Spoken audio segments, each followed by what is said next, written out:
حسن صاحب، جس طرح سے ہم دیکھ رہے ہیں 4 روپے پیٹرول سستا کر کے بجلی کی قیمت 3 روپے 25 روپے تک بڑھا دی گئی ہے، اور ایک ہی جھٹکے میں وزیر توانائی مصدق ملک صاحب نے مہنگائی کو 37 سے 17% لانے پر بڑا دعویٰ کر دیا۔ کچھ دن پہلے وہ جو آپ دیکھ رہے ہیں کہ حکومت کی جانب سے کہا جا رہا تھا 21 جو ہے وہ کلیم کیا جا رہا تھا مہنگائی کا، اور یہ جو حکومتی دعووں کی یہ بنیاد ہے کیا؟ یہ دیکھیں، بنیادی طور پر ڈیمانڈ اینڈ سپلائی کو دیکھتے ہوئے تو ساری سمریاں جاتی ہیں، لیکن بڑا اہم ترین جو سوال ہے وہ سوال یہ ہے کہ فیک نیوز دینے اور پھیلانے پر کیا وزیر اعظم آفس کے ذمہ داران کے خلاف بھی کوئی کارروائی ہوگی؟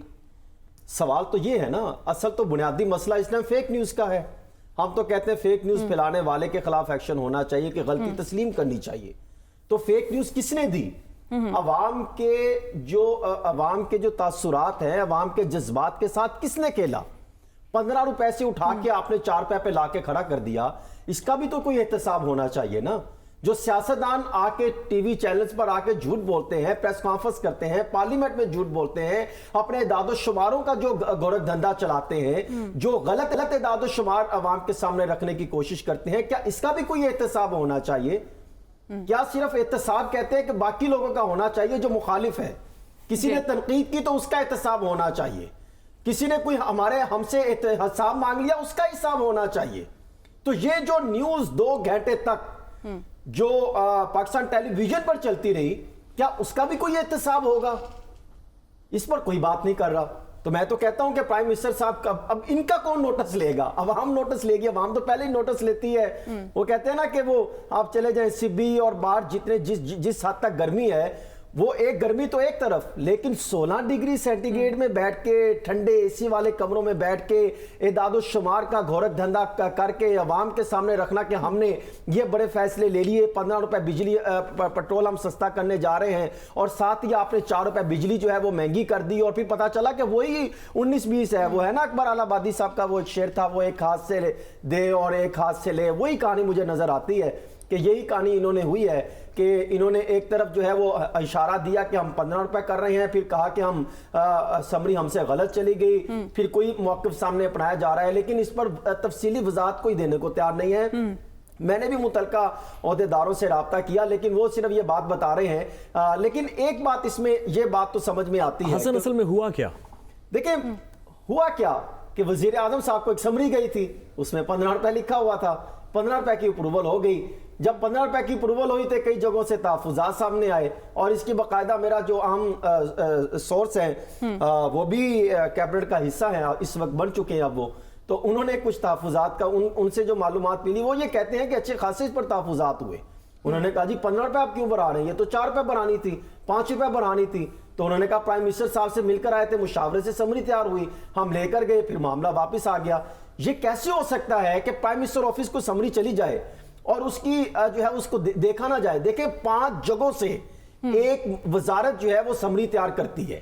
اس کا پروسیس میں آپ کو بتا دیتا ہوں۔ سیکشن آفیسر سمری ڈرافٹ کرتا ہے، پھر اس کے بعد ڈپٹی سیکرٹری ہوتا ہے، پھر ایڈیشنل سیکرٹری ہوتا ہے، پھر اسپیشل، اس سے پہلے جوائنٹ سیکرٹری ہوتا ہے، پھر اسپیشل سیکرٹری، پھر سیکرٹری ہوتا ہے۔ یہ پروسیس ہے۔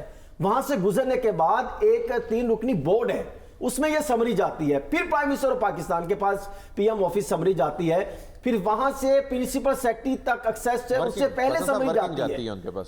ہاں جی، پھر اس کے بعد پرنسپل سیکرٹری سمری دیکھتا ہے، اور پرنسپل سیکرٹری کو یہ 12ویں 13ویں کوئی میٹرک پاس نہیں ہوتا، پاکستان ایڈمنسٹریٹو سروسز گروپ سے تعلق رکھنے والے گریڈ سینئر آفیسر ہوتا ہے۔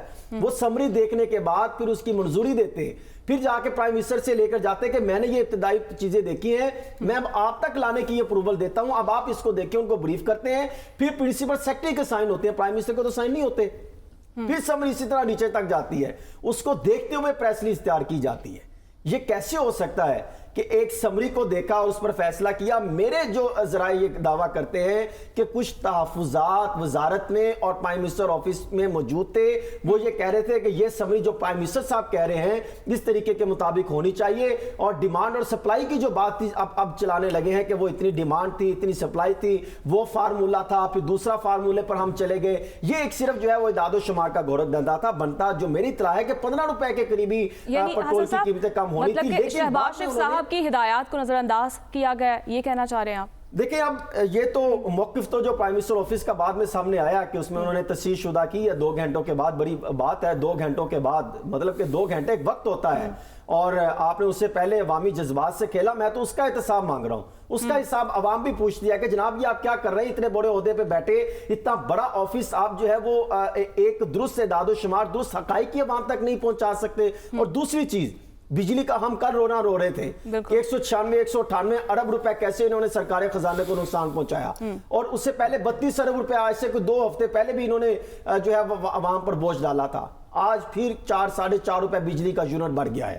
اور یہ میں آج آپ کو بتا رہا ہوں جب ان کے ڈاکومنٹس کا جائزہ لیا جائے تو مزید جو اخراجات بڑھ رہے ہیں، مزید جو ہمیں لائن لاسز ہو رہے ہیں، جو ہمیں چارجز پڑ رہے ہیں، وہ مزید ہمیں 100-110 روپے تک یونٹ جاتا دکھائی دے رہا ہے. اسی طرح ہمیں پٹرول کی قیمتیں بھی آج تو آپ کم کر رہے ہیں، پھر آنے والے دنوں میں جو ٹیکسز لگیں گے، ابھی جب چیزیں پتہ لگ رہی تھی تو مزید ٹیکسز لگنے جا رہے ہیں. اس میں اگر دیکھیں تو جہاں پر اس کے ٹیکسز لگنے جا رہے ہیں بجلی پر، وہاں پر ایک پیٹرولیم مصنوعات پر بھی ایک نیا ٹیکس جو ہے وہ سامنے آ رہا ہے. مختلف قسم کے ٹیکسز، RFC ٹیکس، فلاں 25-30 انہوں نے ٹیکسز لگا دیے. عوام تو پریشان ہے کہ کون کون سے ٹیکسز ہم سے لینے ہیں. IMF میں ہمیشہ یہ بات کرتا ہوں کہ IMF کہتی ہے کہ آپ اپنے اخراجات کم کریں.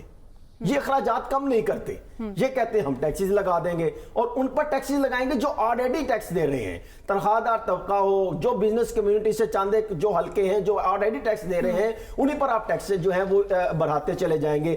جو ٹیکس میں شامل نہیں ہے، جو ٹیکس نہیں دے رہے، اس کے لیے آپ کے پاس کیا جو ہے وہ پلاننگ موجود ہے، اس کے پاس آپ کے پاس کون سی پالیسی موجود ہے. یہی حکمران، یہی سیاستدان، یہی جو عہدیدار بیٹھے ہوئے ہیں، یہ ماضی میں بھی حکومتوں میں